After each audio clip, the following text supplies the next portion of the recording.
Un gusto nuevamente estar en Autapi. Venimos de la clínica Adolfo Colpin para hablar sobre este tema tan importante. Vamos a hablar acerca de la gastritis. Dios mío, muy hablada. Todos dicen, tengo gastritis, pero ¿qué es la gastritis, doctora? Bueno, lo que queremos que la gente entienda, la gastritis es un proceso inflamatorio de la mucosa del estómago, pero lo que deberíamos enfocarnos es que la gente entienda que médicamente para nosotros existe un término que se llama dispepsia, ¿ya? Porque la gastritis es solo una de las entidades que puede provocar estos síntomas y a veces generalizamos diciendo esto es gastritis y no necesariamente siempre es así, ¿no? Entonces debemos saber que todos los pacientes que tienen este cuadro con una sensación de que le manifiestan como un dolor en la boca del estómago, ¿no? Que vamos a la región del epigastrio, con una sensación de quemazón, ¿no? Un dolor urente, una sensación de distensión, de plenitud después de haber comido, aunque sea una cantidad pequeña de alimentos, la sensación a veces de reflujos de lo que llama la gente vinagrera hacia la parte superior, acumulación de gases, ¿no? Eso nosotros lo llamamos dispepsia. Y la dispepsia está relacionada con muchos procesos. Dentro de esos, uno sería la gastritis, ¿no? Existen muchos otros procesos, ya que los órganos que están en esta región son el esófago, el propio estómago y el duodeno, y estos pueden manifestar pueden manifestar síntomas similares, pero la gente lo generaliza como decirlo con el término de gastritis, ¿no? Y no necesariamente solamente este cuadro. Ahí está, doctorita. Ahí tenemos una pregunta y decían, ¿la gastritis es ocasionada usualmente por una bacteria, tal vez? Sí, bueno, se describe, ¿no?, que estos procesos, ya sean las gastritis, las duodenitis, que son procesos inflamatorios del primer segmento del intestino, que es el duodeno, la enfermedad ulceropéptica, son procesos generados por este germen, ¿no?, que es el Helicobacter pylori, que viene en alimentos contaminados y que puede ocasionar un debilitamiento de las barreras de protección del estómago, ¿no? Pero no solamente es la única causa, ¿no? El exceso, por ejemplo, de alimentos. La segunda causa principal es el exceso de consumo de medicación antiinflamatoria, es decir, mucha gente padece de dolencias que requieren el uso de antiinflamatorios, llámense diclofenaco, ibuprofeno, naproxeno sódico, ketorolaco, y otros pacientes que necesitan, por ejemplo, procesos de anticoagulación, pacientes cardiópatas que utilizan la aspirina, pueden desencadenar también estas alteraciones a nivel de la mucosa del estómago, de la mucosa del duodeno, y a la larga generar problemas mayores, ¿no? Además también están el consumo de alcohol, que también va a provocar una alteración a nivel de la mucosa, el tabaquismo también. Y obviamente existen otras causas, pero estas serían las principales. Doctorita, estamos hablando de una automedicación. Usualmente cuando vamos a la farmacia y estamos con alguna dolencia, alguna, como usted dice, inflamación, o tenemos fiebre, decimos doctorita, o a la farmacéutica, ¿no? Le decimos, deme algo. Usualmente siempre nos dan o paracetamol o ibuprofeno en el peor de los casos, ¿no? Pero esto está mal, entonces. Inicialmente, o sea, una persona podría, ¿no?, recibir, digamos, pero lamentablemente muchas veces vemos pacientes con dolencias crónicas, por decirle, ¿no?, pacientes mayores que tienen dolores articulares, la artrosis, consumen estos medicamentos por tiempos muy prolongados, ¿no? Y eso va a ocasionar.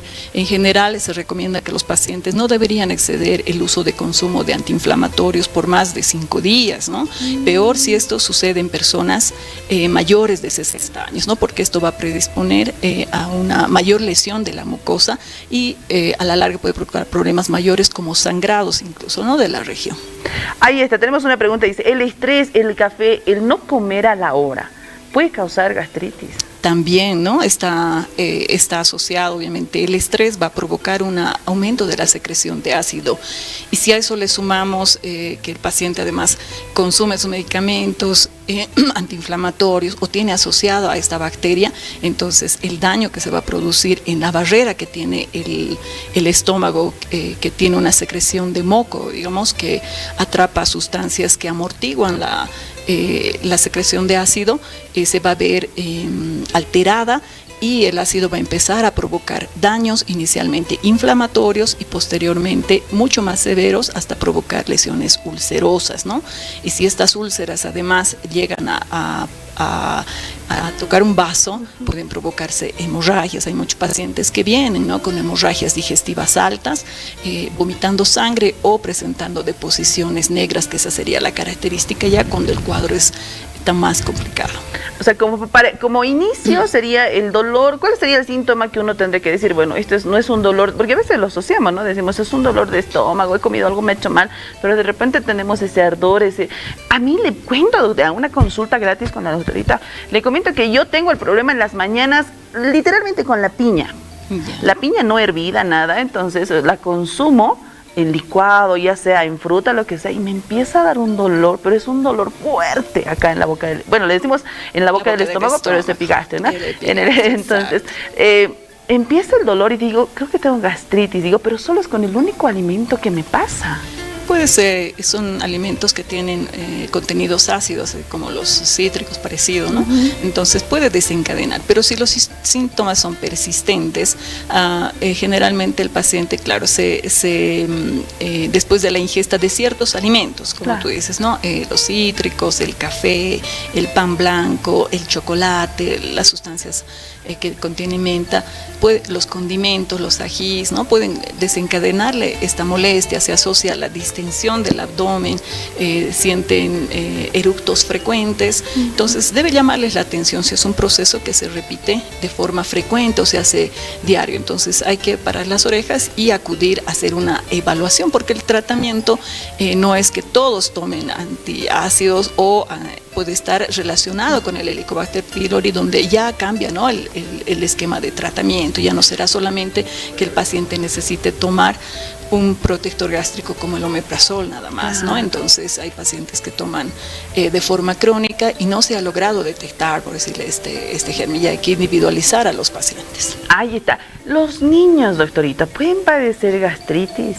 Porque usualmente la medicación, la medicación que les dan, digamos, cuando tienen igual gripes, ibuprofeno, paracetamol, entonces, y tienen a veces bastante tiempo donde van tomando, digamos, este medicamento. Claro, o sea, no hay una discriminación exacta, ¿no? Y además, como este germen se puede adquirir a través de los alimentos, entonces en la familia uno puede adquirir, se ven también pacientes, ¿no? ¿Es contagioso?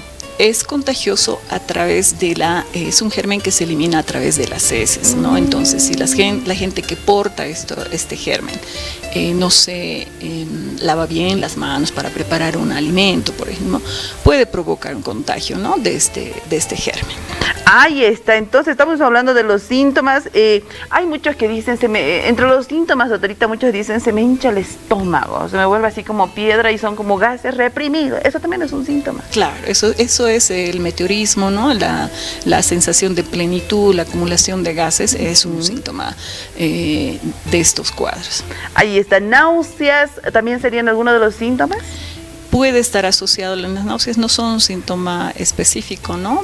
Pero pueden estar asociados. Entonces, hay pacientes que ya teniendo un proceso inflamatorio severo, ingieren los alimentos y obviamente el estómago va a producir dolor y puede acompañarse de estos síntomas. Pero que sí que debe llamarle la atención que el paciente en algún momento empiece a presentar, ¿no?, estos signos de sangrado. Ahí es donde debe, para las orígenes, no esperar para acudir a una consulta médica, ¿no? Ver si ha presentado náuseas, vómitos del color que nosotros llamamos porráceo, que sería como la borra del café. Entonces nos debe llamar la atención. O si el paciente empieza a tener deposiciones negras al entrar al baño, o se sienta en ese momento además mareado, débil, no se ponga pálido, esos son signos de alarma graves. Doctorita, decimos, comienza como una gastritis, puede terminar como una úlcera gástrica. ¿Cuál es la diferencia? O esto es como que ya la úlcera gástrica es como que un ¿cómo se dice? Un dolor ya más frecuente, ya es más crónico, algo así. Como le explicaba a un principio, el estómago tiene un recubrimiento, ¿no?, que es la mucosa gástrica. Esa mucosa gástrica tiene 3 mecanismos de defensa. Esos mecanismos se ven alterados por el helicobacter y por los medicamentos antiinflamatorios. Inicialmente se va produciendo lo que llamamos la gastritis, un proceso inflamatorio de esa mucosa, ¿no? Pero si estas lesiones empiezan en la segunda barrera, ¿no?, las células del estómago están totalmente unidas para evitar el paso de ese ácido que va a lesionar que va a lesionar la mucosa. Pero si estos mecanismos no son adecuados, se van formando úlceras, como llagas dentro del estómago. El primer paso habría sido la gastritis o la duodenitis. Posteriormente, si estas lesiones avanzan más, pueden llegar a formar estos, como le dijéramos, pequeños lugares donde hay pérdida de sustancia de la mucosa del estómago, y esas serían las úlceras, ¿no? Y esas úlceras, obviamente, pueden correr riesgo hasta de perforación del propio estómago, perforación del duodeno, o si están cerca de un vaso sanguíneo, sangrados. Entonces, el primer estadio sería, digamos, la gastritis, ¿no? Que es el cuadro un poco más leve. Exacto. Ya cuando existen las úlceras, hablamos de un cuadro de más complejidad. Uy, ahí está. Entonces, ahí en casita, usted no está esperando a tener úlceras gástricas, porque yo sé que le duele el estómago, usted no está yendo al médico y próximamente puede ser peor. Así que el diagnóstico, doctorita, o sea, ya sabemos cuáles son los síntomas. ¿Cómo vienen los exámenes? Porque muchos dicen y tienen ese miedo, por ejemplo, de este examen que es muy conocido, que es la endoscopía, pero es el único medio en el cual se puede nosotros ver el grado de gastritis que tenemos. Bueno, en la entrevista médica lo que se hace es recabar todos los datos, los antecedentes del paciente, el consumo de estos medicamentos y asociar.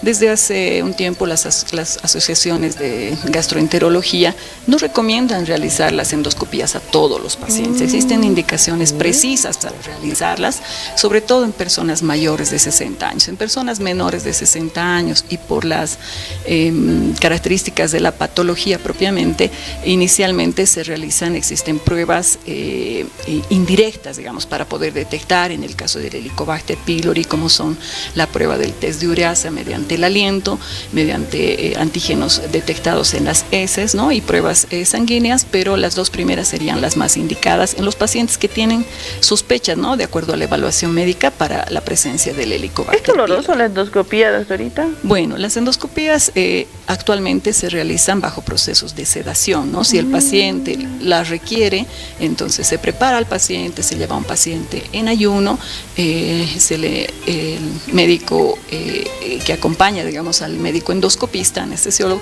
realiza una sedación con el que el paciente puede tolerar de forma adecuada este procedimiento sin tener que sufrir el dolor del mismo, ¿no? Ahí está. Ahora sí, lo más importante, y todo esto están diciendo, ya sabemos qué es la gastritis, ya sabemos cuáles son las causas, el tratamiento.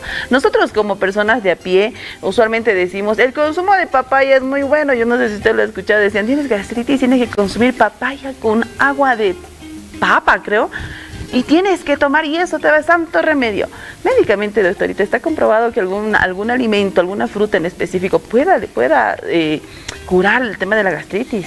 Probablemente no curar, ¿no? Dependiendo el grado. A veces es un proceso transitorio, decirle que tú has exagerado, digamos, hoy en comer un alimento muy irritante, probablemente vas a tener una molestia.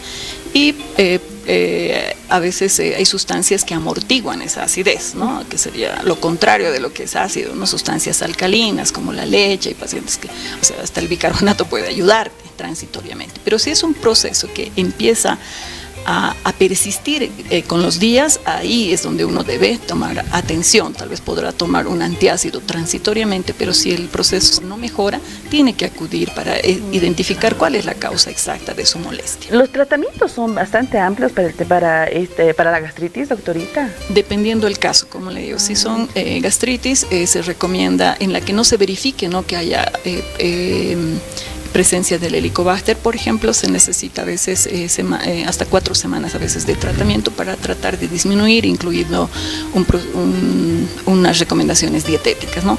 En el caso del Helicobacter pylori, generalmente los esquemas, una vez detectados, el objetivo es erradicar este germen, entonces el tratamiento dura aproximadamente 14 días y hay que tener en observación un mes más al paciente para poder hacer la verificación de que realmente se ha curado de este germen, ¿no? Entonces eso ya nos abarca más de un mes y medio aproximadamente, ¿no? Donde el paciente tendrá que respetar una dieta y completar el tratamiento durante 14 días. Ese es el problema, pues, doctorita. Respetar la dieta que nos dan los médicos es terrible, pero bueno, es por nuestra salud, así que tenemos que tomarlo en cuenta.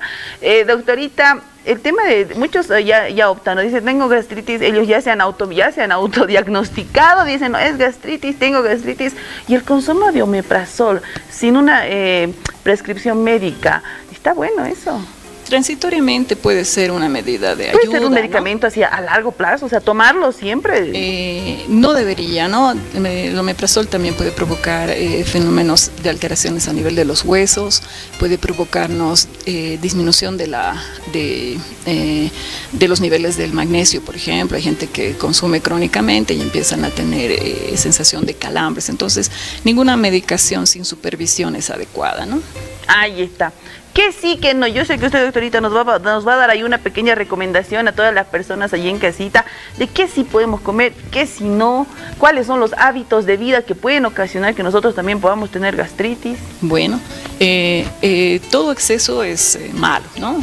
Obviamente las personas en algún acontecimiento social pueden recibir alcohol, cigarro, pero debería ser lo menos posible, evitar, obviamente hemos dicho, el consumo de antiinflamatorios, como los que hemos mencionado, durante periodos prolongados, y entre los alimentos también existen algunas cosas que no deberíamos consumir en exceso, como ser los productos embutidos, ¿no? Los productos embutidos también tienen sustancias como los nitritos que pueden alterar la mucosa del estómago. El Helicobacter sabemos que puede llevarnos a la progresión al cáncer de estómago, obviamente en mucho tiempo, pero también estas sustancias, productos ahumados, ¿no? Ahumados, el consumo excesivo de estos productos, el alcohol, el cigarro, nos van a llevarnos, bueno, a nosotros nos gusta comer, ¿no? Los paseños somos de comer picante. Golositos somos, pues estamos así. Y de comer picante también, pero como le digo, nada en exceso es bueno para nuestro cuerpo. Nuestro cuerpo trata de defender, si nosotros no le ayudamos, vamos a caer en estos problemas. Ay, está muy importante, espero que usted en casita lo haya tomado en cuenta, pues a controlar al consumo de nuestros alimentos. Estábamos hablando ahí, a grandes rasgos le escuché, el cáncer de estómago. ¿Puede derivar lo que es una gastritis a cáncer de estómago? Claro, la principal causa de cáncer de estómago está relacionado con la presencia del Helicobacter pylori, ¿no? Actualmente contamos con terapias de erradicación, pero todavía vemos pacientes que vienen y se diagnostican de cáncer de estómago, wow. Que a veces, ya son cuadros avanzados en los que las terapias a veces no pueden ya solucionar el problema. Entonces, ante cualquier proceso, sobre todo en personas mayores de 60 años que empiecen a tener estas molestias significativas, se vea sangrado, en ellos sí es recomendable hacer, por ejemplo, las endoscopías, ¿no?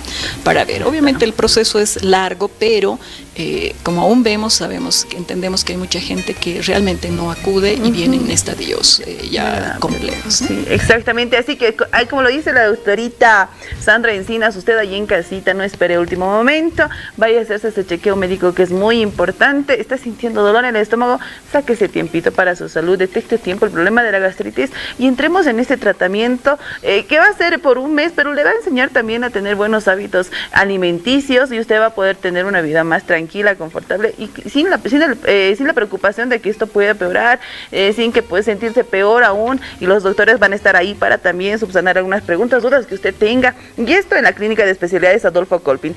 Así que, doctorita, muchísimas gracias por su visita. La invitación también hágala para que las personas que nos están viendo ahí en casita pues asistan al médico a tiempo, ¿no? Como dicen, ¿no? Las mamás dicen, cuando el burro está afuera recién queremos cerrar el corral, dicen, ¿no? Pero bueno, ahí tenemos que tener también esa precaución de asistir a tiempo lo que es al médico. Exactamente, si tenemos estos síntomas que ya los hemos descrito, a que acudan, ¿no? Nosotros tenemos los servicios abiertos para los casos de emergencia, las 24 horas en la Clínica de Especialidades Adolfo Colpin, y también por los servicios de gastroenterología, ¿no? Que también están prestos para brindar la atención. Los esperamos en Villa Dolores. Muchas gracias, doctorita Sandra, por su visita el día de hoy. Así que si usted quiere hacer sus consultas, quiere hacer tal vez su reserva, no sé, quiere ver cuánto cuesta la consulta y demás información, puede contactarse al 281-2427 o al 281-2439. Nos encontramos en la calle Constantino de Medina, entre calle 7 y 8, Villa Dolores, aquí en la ciudad del Alto. Muchas gracias, doctora, por su visita.